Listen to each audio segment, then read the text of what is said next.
Welcome. In this lecture, we're going to look at Chapter 3, Part 3, and we're going to look at musical texture. Musical texture. Now, texture in music is probably one of the harder things for people to understand, and it's basically how many layers of music are happening at the same time. Okay.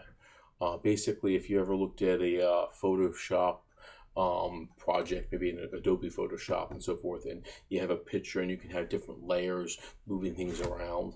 That's kind of that's a version of texture. And in music, we have the same thing. Okay, the density and arrangement of musical elements. Okay, and if we look at it from a picture aspect of it, we see Van Gogh's picture here, where it may be a thin texture up top, and then we go down towards the bottom, and it's more thicker. Okay.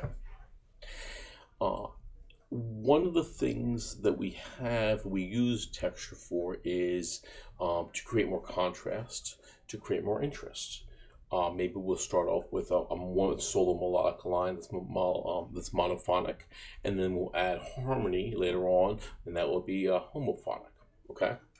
So I have two examples here of texture in music. One is going to be something that sounds very, very thin, and then the second one is going to have a thicker density. Let's listen. So the thin one sounds like this.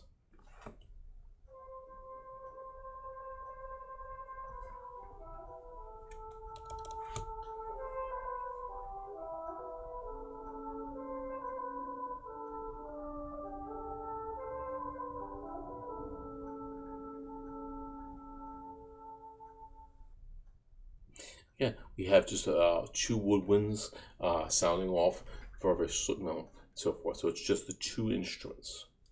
The next example is going to be a thick texture.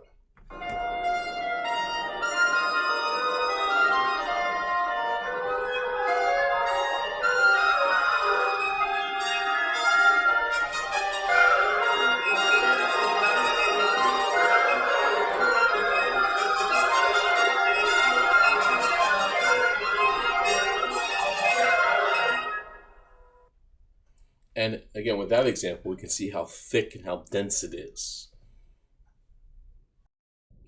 So we have three basic types of texture in music, okay? And they are monophony or monophonic, polyphony or polyphonic, or homophony or homophonic. And the type of texture that's used depends on how many musical lines are present. Monophonic texture.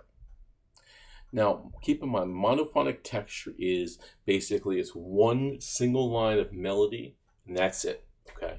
It could be a melody played by a violin. It could be someone singing, okay? It's just that one line of music, though, okay? Keep in mind, mono means one, okay? If you have a choir singing Row, Row, Row Your Boat, without any harmony, well, guess what? Even though you have multiple people singing, they're still all singing that one line. It's still considered monophonic. I have an example here of a monophonic piece. Let's listen.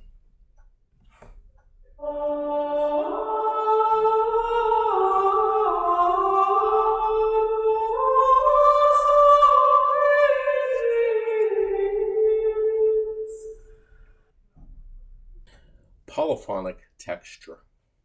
Now, polyphony means to have many different sounds.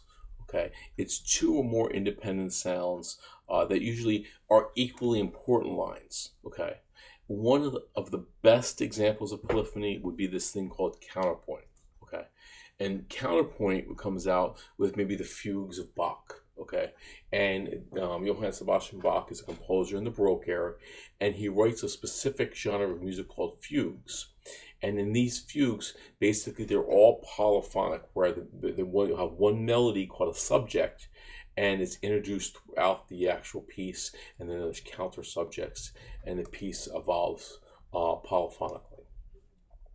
Another example would be in jazz. Lots of times there are polyphonic sections, either in free jazz, okay, maybe in Dixieland jazz, where you're with one person, the clarinet's playing a melody, and maybe the trumpet player is playing a kind of a counter melody above it or against it. That's counterpoint. Okay. We have two examples here of some counterpoint. Let's go listen to the first one and then try and identify each of the two independent elements in this texture.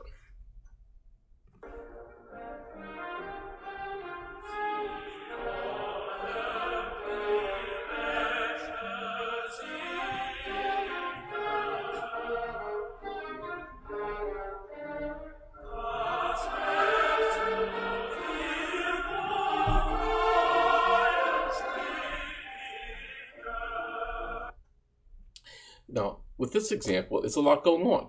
You have the strings playing a melody, and then you have the tenor singing this chorale melody. In addition, even in the background, you have a bass line as well. So there's a couple of things going on with that example. In the next example, we have a scene from an opera, and we're going to hear three different characters sing, okay? And they're singing in counterpoint. Now, on stage, they're actually acting out, but they're also singing together, and it works musically as well. Let's listen.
Another type of polyphony is imitative counterpoint.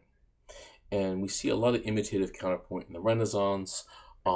Basically, what imitative counterpoint is, you're going to have a melody or melodic fragment that's overlapped. Maybe it's played in sopranos and then played in the alto, then in the tenor, and then the bass, and it has this overlapping effect. Okay. This is let's listen to one of the examples of this imitative counterpoint.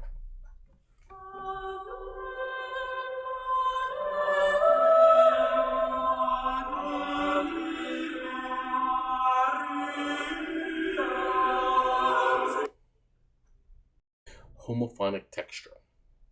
So homophony means same sounding. Okay, lines move together to new pitches at about the same time. Basically, if we have a series of harmonies or a series of chords, that's going to be homophonic.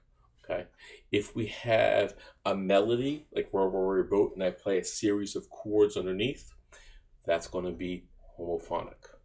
Let's listen to this example of a homophonic texture.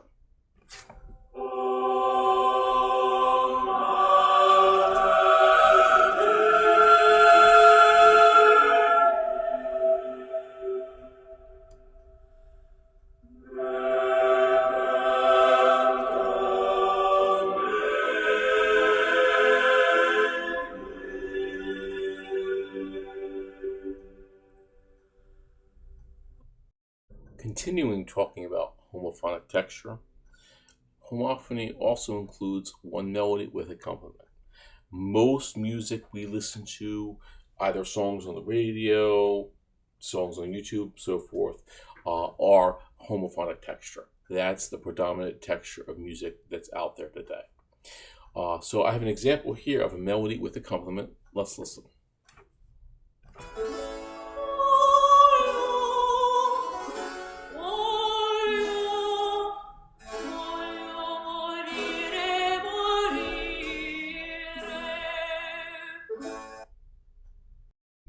Handel's Hallelujah Chorus. Handel's Hallelujah Chorus is it's a piece that everyone's familiar with. It's definitely well and kind of ensconced in our society. The beauty about this piece is Handel incorporates all three of these textures throughout this piece. Okay, we have monophonic sections, we have a polyphonic section, and then we have homophonic sections as well. So let's go back and let's go listen to each of these sections and listen for the texture. So the first section is monophonic, and the choir is singing in unison.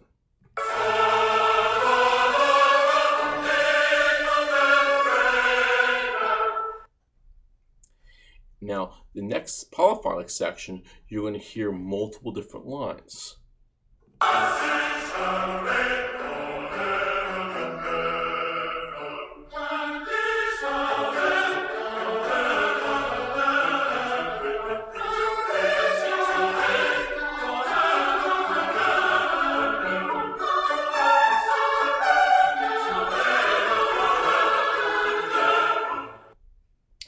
And then finally, we have a homophonic section.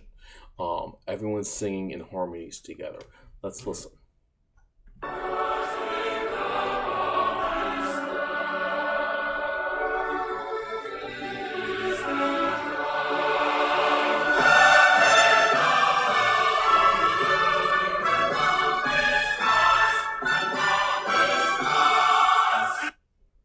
So this concludes Chapter 3, Part 3, talking about musical texture. Please tune in for Chapter 3, Part 4, where we're going to look at musical form.